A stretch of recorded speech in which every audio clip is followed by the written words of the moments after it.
In this video, I would like to introduce you to one of the contenders for the worst problem I've ever seen. It's just so boring. Granted, I at the time of recording this video have not gotten through all the exercises. I'm kind of recording the videos as I go. But man, this is terrible. And I just wanted to preface with that. So let's just let's try to push through. All right? Cool. All right. So the problem statement says list all the members of V3, list all the members of V4. And in parentheses, Enderton specifies that it is to be assumed here that there are no atoms. All right, so what is this man talking about? Why is he saying such nonsense? What does this all mean? Let's go through it one by one. Okay, so remember that V sub alpha is defined recursively, or rather, I'll say V sub alpha plus 1 is equal to V sub alpha union power set of V sub alpha, where we can start V sub 0 is equal to A, which is equal to, I just want to make this clean. And A is the set of all atoms. Okay, now what Enderton just told us is that it is to be assumed here that there are no atoms, so the set containing all atoms will just be the empty set. So no atoms, no bitches, no atoms, then A is equal to the empty set. Cool. What does this mean? This means that this makes our life a little bit easier, but it's still a terrible problem. Okay. You'll see why in just a second. All right, so we want to compute all the members of V sub 3. We want to compute all the members of V sub 4. Before we do that, why don't we compute V sub 1? So V sub 0, just get it out of the way, it's just equal to the empty set. Now V sub 1 is going to be equal to the empty set union the power set. Oh my god, that was a voice crack. Of the empty set. Or, just to use the correct notation, V0 union the power set of V0. So, we know what V0 is, so what is the power set of V0? Power set of V0 is equal to X such that X is a subset of V0. So, power set of V0 has to be the set containing all subsets of the empty set. The empty set is a subset of itself. So there you go. Thus, V1, I'm going to move this over here. Thus, V1 is equal to empty set, comma, the set containing the empty set, which is the union of these two. Or rather, I'll just write it out long here. So the empty set union the set containing the empty set.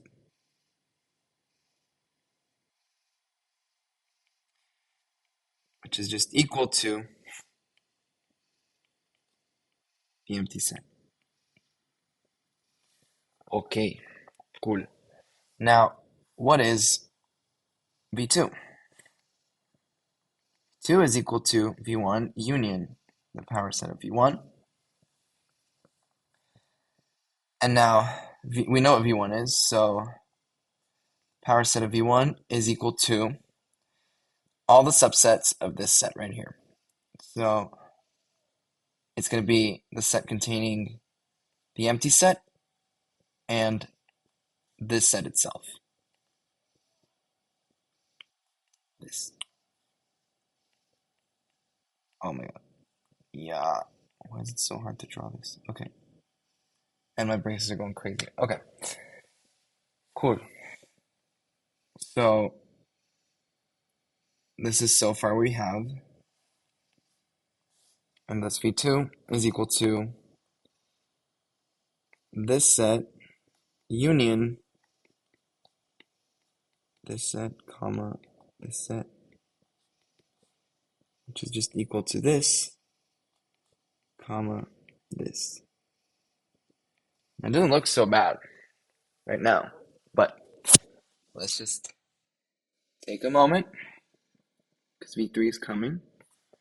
All right, so V3 is going to be V2 union the power set of V2. And we know what V2 is, so let's just see what the power set of V2 is. So power set of V2 is a set of all subsets of this thing. So what is a subset of this thing? Right off the bat, the empty set is a subset of everything, so it's a subset of this thing too. Now, this thing is also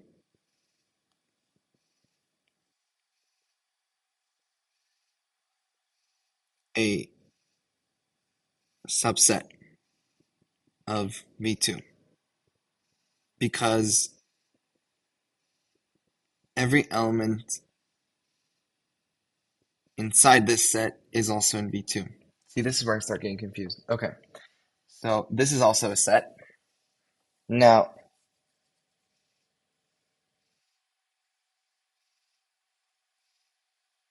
the set, yes, the set containing this thing is also a subset because every element of this set is also in V2. So this is a subset. And finally, the set itself is a subset. Okay, so this is V3, and you start seeing how this starts to get confusing. Let's just recap. So the empty set is a subset of every set, so it has to be a subset of this.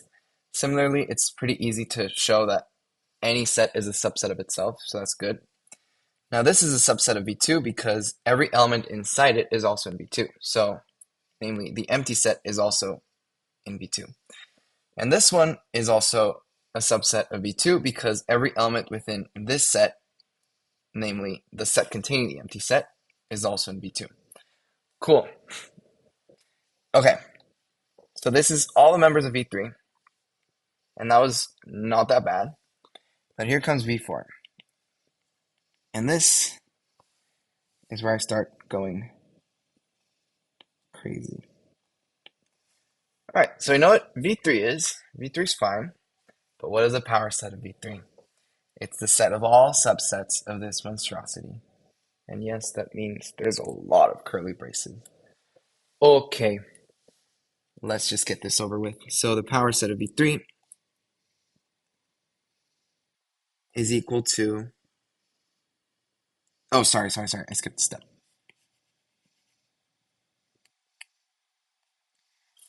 So V3 has to be V2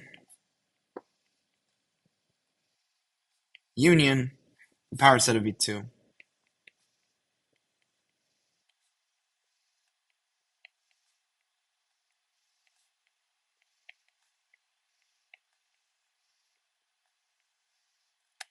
Okay, which, of course, since this and this are already in here, then it's just equal to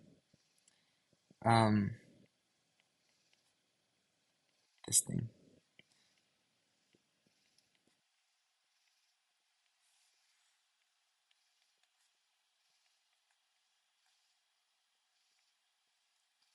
Okay. It's probably a good moment to take a step back and just realize that this, namely V3, is equal to the power set of V2.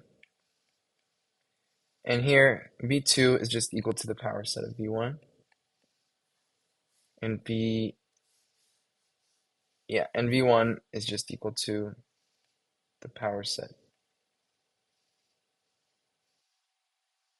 of V0.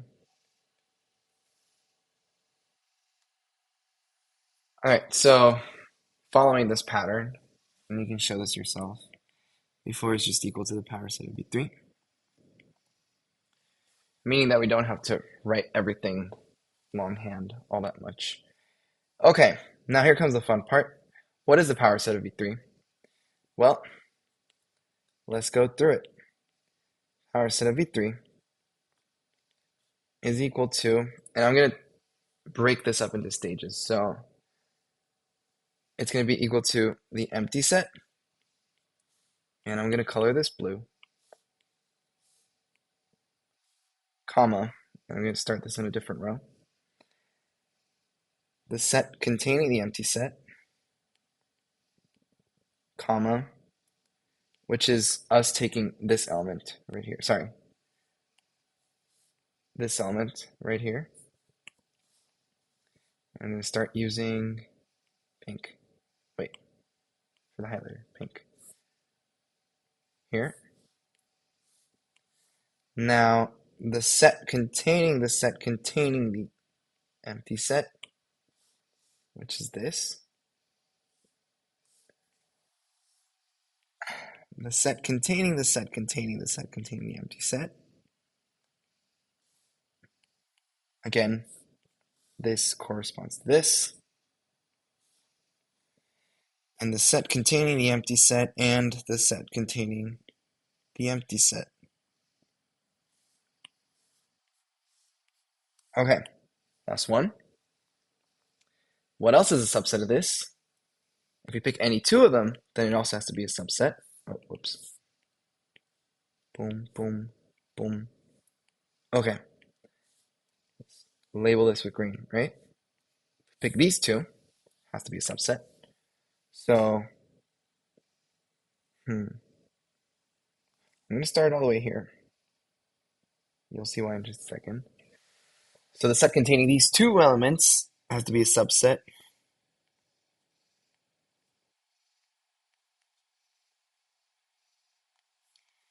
Now the set containing this, this and this has to be a subset.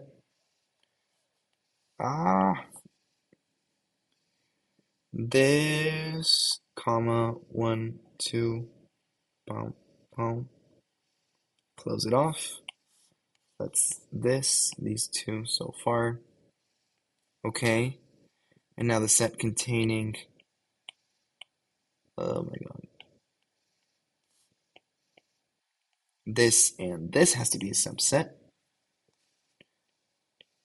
Here, comma, this, comma, that. This right? Looks right. Cool. Okay. This and this has to be a subset.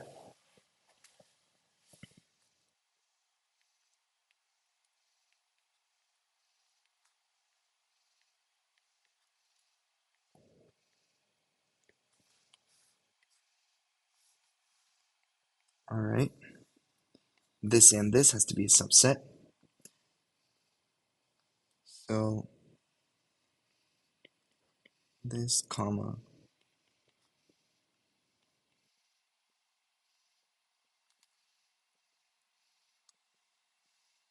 Did I do this right?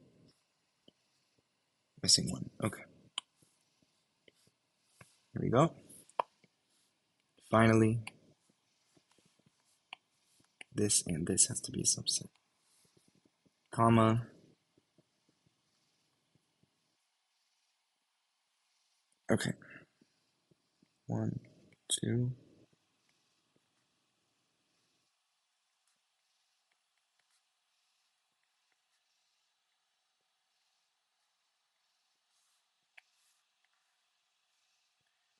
Cool. All right. That's all of them containing 2.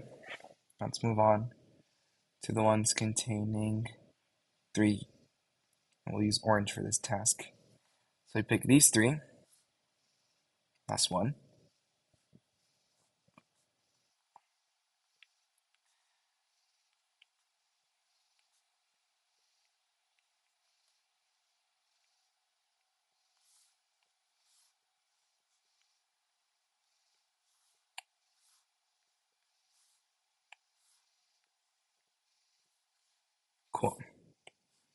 Now let's pick these three.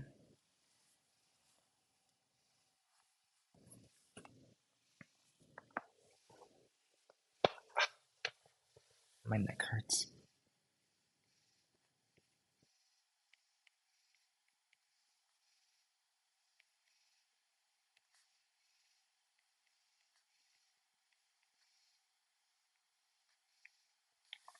All right, that's another subset. Now let's pick uh, uh,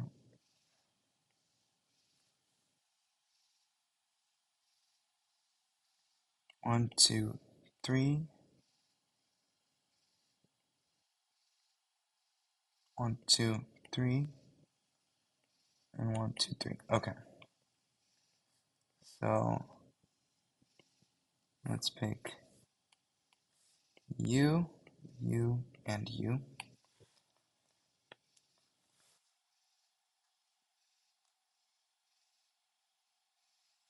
All right, before I do that, I'm gonna move this. Hope you don't mind. And I'll just duplicate this below for the time being. And let's just rearrange everything.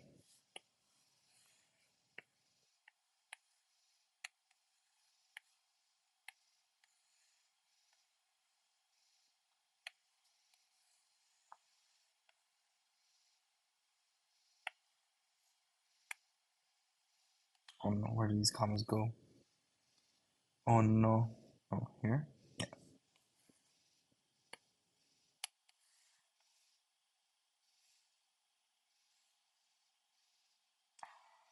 Make up my mind. Okay, whatever. Let's just leave it like this. Okay. The big first three. 1, 2, 3. No, 1, 2, 3. So this is the set containing this thing, this thing,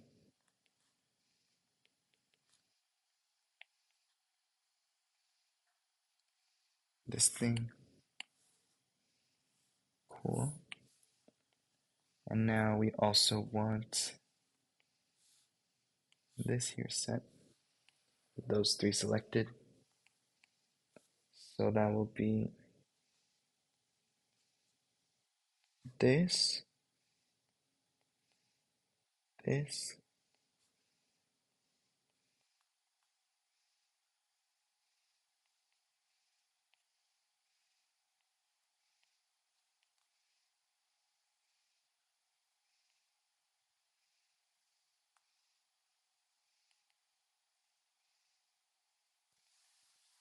okay, this, and that.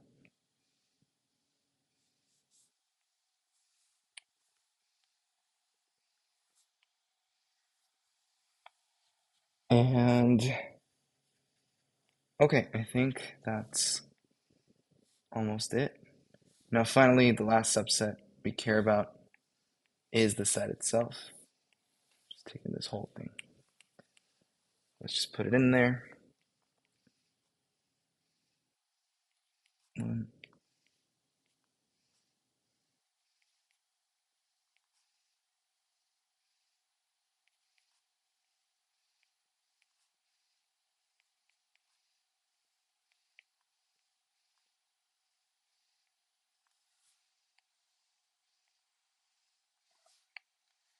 And we close the final bracket. Okay, now let me just count real quick. 1, 2, 3, 4, 5, 6, 7, 10, 11, 12, 13, 15, 16. Okay, we got all of them. You'll find that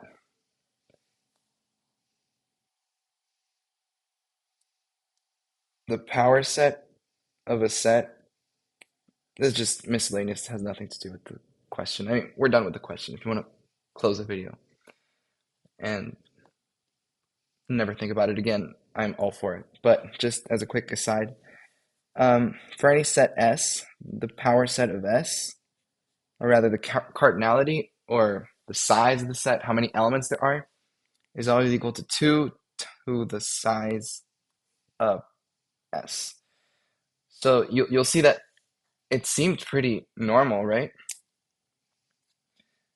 Like we started off with a single thing, I mean, technically 0, then we just moved on to 1, and now we ended up with 16. Like, why is it growing that fast? It's because it's not just exponentiation. It's I think it's called tetration. Don't quote me on that.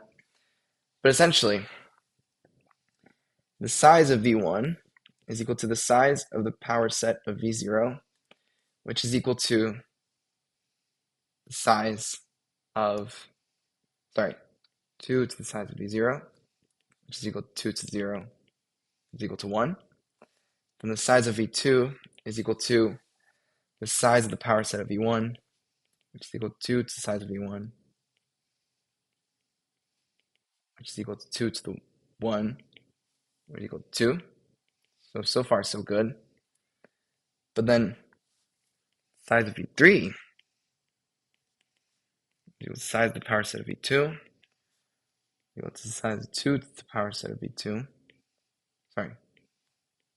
2 to the size of v2, which is equal to 2 squared, which is equal to 4, which is also fine. Like, as you saw, it's not that bad. Like, the set only has 4 elements, right? Then how do you get such a big number for 4? Well, you see.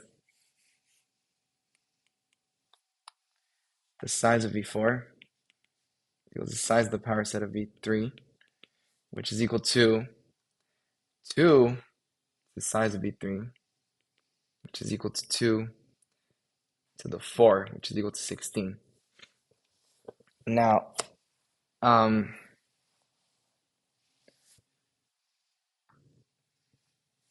one thing you can do is kind of, if you want to see them in a really cool pattern, is you can do something like 2 to the, I'm just going to make this 2 really big. 2 to the 2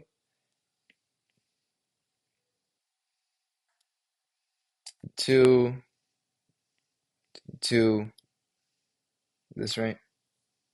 Yeah, to the size of v0. And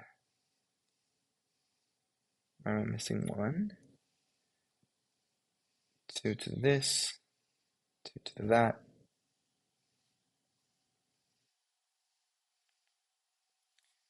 Equal to 2 to the 2, 2 to the 1, equal to 2 to the 2 to the 2, which is equal to 2 to the 4, which is equal to 16. Yeah.